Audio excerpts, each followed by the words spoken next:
Hi everyone. Today we will study about algebra and some of the basic concepts of algebra. Algebra, as you would know, is an important topic in mathematics and has a lot of concepts that are used across different branches of mathematics.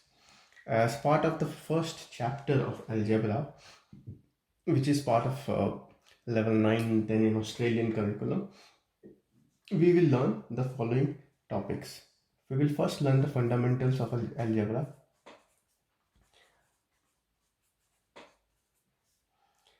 We will learn the basic substitution principle. We will also learn the addition and subtractions in algebra. How do we do multiplications and divisions? How do we do um, algebraic fractions?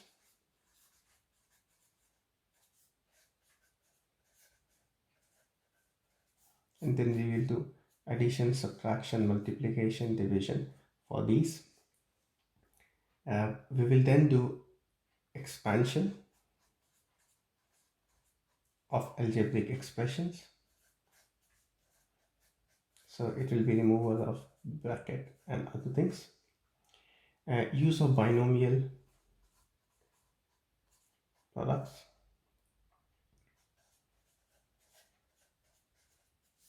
And then special binomial.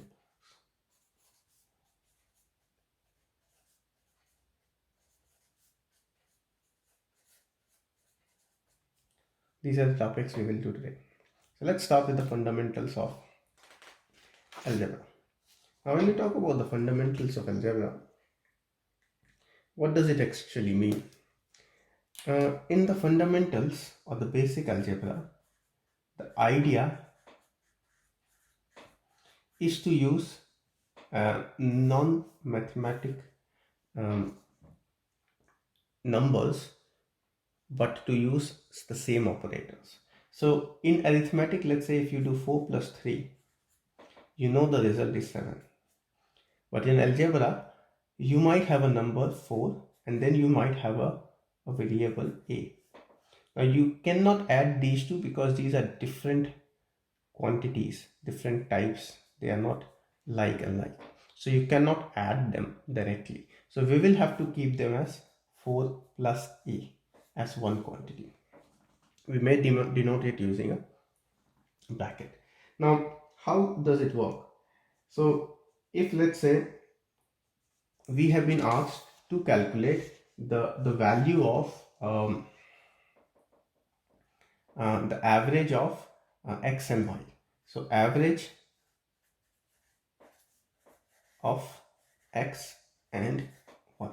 X and y are two terms. We do not know the exact values of this. So how do we calculate the average? Average of these two terms will be calculated as x plus y by 2. Right? Now, which means that if we knew the values of x and y, we will just put these values here and then calculate. But because we don't, we just use this as a formula, or we just use this as an expression with that result. So that is what it is. It is basically a way of denoting an expression which may not have a full value, but it may have a value that can then be used for substitution. So that's a very basic concept. We'll come to what is known as a substitution. Now substitution is essentially the next step of what we have seen here. Let's say now that I tell you that the value of x is 3 and the value of y is equal to 4, right? So what is the average now? Average now will be, we can replace these numbers 3 and 4 to get you a value of 3.5. That is what is known as the process of substitution. In the process of substitution, what do? We put these values that we have been given. So let's take another example. So someone has given me a is equal to 3, b is equal to 2 and c is equal to minus 3. right? And they have asked me to find out the value of 5a square plus 2b minus 3c, right? How do I calculate this value? I will just have to substitute. Now this will be equal to 5. I know the value of a is 3. So I put the value of a, which is 3 here. And then I put the value of b, which I know is 2. And then I put the value of c, which is minus 5 times 9 plus 4, 2 times 2. And this, remember, minus 3 times minus 3 is plus 9. This is 45 plus 4 is 49 plus 9 is 58. That is the answer after you've done the substitution. Now, you could have any type of complexity in these expressions, right? So suppose this expression was something like a cube root of square root of, let's say, a square b c square, something like this, right? So how do we calculate this? Again, we use the same process. We do the square of a, which is square of 3, times b, which is 2, times minus 3 whole squared, and then the square root. You get the value of 9 times 9, 18 times 2, 36. 36 square root is 6. That's your answer, right? Now, if you see what we have done, essentially, this is an algebraic expression. We know some of these values of this algebraic expression. We can calculate the value of the entire expression, right? That is the beauty of algebra, because if these values change and these are not these values as they have been given, the output of this entire expression will be very different, right? Now this is a very simple process of putting in the values and calculating the output. I will do one more example of substitution and then we can move to another topic. So let's say I have to find out the value of 3b square divided by 4ac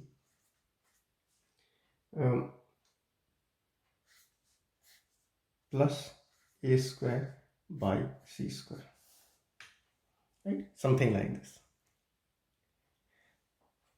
Same process, 3 times b squared, b is 2, divided by 4, a is 3 and c is minus 3, plus a squared is 9 and c squared is 9 as well. So ultimately this gets cancelled with this gets cancelled with this. This is minus 1 by 3 plus 1. Minus 1 by 3 plus 1 is equal to 2 by 3. And that is the answer, right? So whatever may be the complexity of these algebraic expression, once we start putting in the values or once we start substituting the values, these start becoming simpler, right? Okay, so this is the basics of how we do it. This is substitution. Next topic that we will study is the addition and subtraction of algebraic fractions. Okay, so addition and subtractions. Now remember, addition and subtraction is similar to what you would do in arithmetic. So let's say I have 4a plus 3b minus 2a minus 7b plus 5c, right? These are different components of an expression. What we can do is we can always add and subtract things that are like, similar to each other, right? Now let's find out what are the similar terms here. This is 4 times a, right? This is 3 times b. Now these two are different terms because this has a coefficient of a, this has a coefficient of b. Now because a and b could be different quantities, we can't add them. But here, when you see 2a, these are similar quantities, right? So whatever value you can put of a will have to be the same value on both of these terms, right? So we can put them together. So 4a and minus 2a. So we are, let me write this as 4a minus 2a, right? Now, next two terms, these two are similar. Plus 3b minus 7b plus 5c. Because 5c doesn't have a similar term, we'll leave it that way. 4a minus 2a. 4a minus 2a, like you will do with your mathematics. If it was 4 minus 2, I would have just written 2. But because it is 4a minus 2a, it's essentially 4 times a minus 2 times a. Right? So the treatment remains similar. 4 times a minus 2 times a is equal to 2 times a. Right? And then we have 3 times b minus 7 times b. This is a positive quantity, this is a negative quantity. When you add them, they will be added or subtracted depending on what is the type of the sign. This is plus 3b and this is minus 7b. Right? So like in mathematics, if you have a plus 3 and minus 7, what do you get? You get minus 4. Right? So you get minus 4 and the coefficient remains the same. Remember, you could only add them because they had the same coefficient. Now you can't do anything with that, so this is what it remains. Okay, so this is what you will get as the answer for this equation. So what are like terms? These are like terms. Terms that have the same coefficient are known as like terms. You can only add or subtract similar terms. Now let's take another example. If you have another expression, 8x squared minus 3x plus 5x squared minus 7x minus 4 plus 3x plus 3x, right? What are similar expressions? 8x squared, 5x squared, they are similar. So I can write 8 plus 5, 13x squared. What are next? Do you have any other similar expressions? Yes. Minus 3x squared minus 3x minus 7x plus 3x. So minus 3x and plus 3x, they cancel each other. You're left with minus 7x. And then minus 4 doesn't have a similar expression. You're left with that. Right? So this is how we add or subtract the terms that are similar to each other. Okay. Now we'll take a couple more examples, but the concept remains the same. We can add or subtract similar terms, but we cannot add or subtract dissimilar terms. Okay, now let's see. If you have 8x squared minus 4x plus 3x plus 2x squared minus x plus 3x squared plus 2x minus 5, right? So many terms. What are similar equation? What are the similar terms here? We have similar terms that are 8x squared and 2x squared and 3x squared. So 8 plus 2 is 10 plus 3 is 13. 13x squared minus 4 plus 3 minus x. These are all similar terms, right? So minus 4 plus 3 is minus 1x. Minus 1x and minus x is minus 2x plus 2x, 0x. So that's cancelled each other out. The final number that you're given. So this is, so out of this entire equation, you're left with my 13x squared minus 5. So pretty straightforward, like your simple mathematics. The next topic we can start is known as multiplication and division. Now, the reason I have captured this separately is it might have a slightly different connotation compared to addition and subtraction. So in algebra, if let's say 3 is multiplied by 5, this is mathematics, we get 15, because we know the value of 3, we know the value of 5. But in, let's say in algebra, if x gets multiplied with y, we write it as x dot y, and this is xy. Just treat it as xy. Similarly, if you have 5 multiplied by x, it is written as 5x. So 5x is 5 times x, 5 times x, or 5 multiplied by x. So if let's say minus 12 multiplied by y is equal to minus 12y, right? If you have 4x multiplied by 3y, then now this is interesting. Be careful of what we're doing here. 4x and 3y. Now what are like terms? You can multiply like terms. So 4 into 3 is 12. Now you're left with x and y. Because you can't multiply them, you have to write them as x, y. So they get multiplied that way. Now if it was 4x times 3x times y, right? So you will write 4 into 3, 12. X times x is x squared, and then y. That's how these expressions are written, right? And similarly, if you are doing a division, p divided by q will be written as p by q. Because we can't divide them, we don't know the values of these, it will be written as p divided by q. Okay, so let's say if you have 6ab divided by 2a, right? So what are we getting?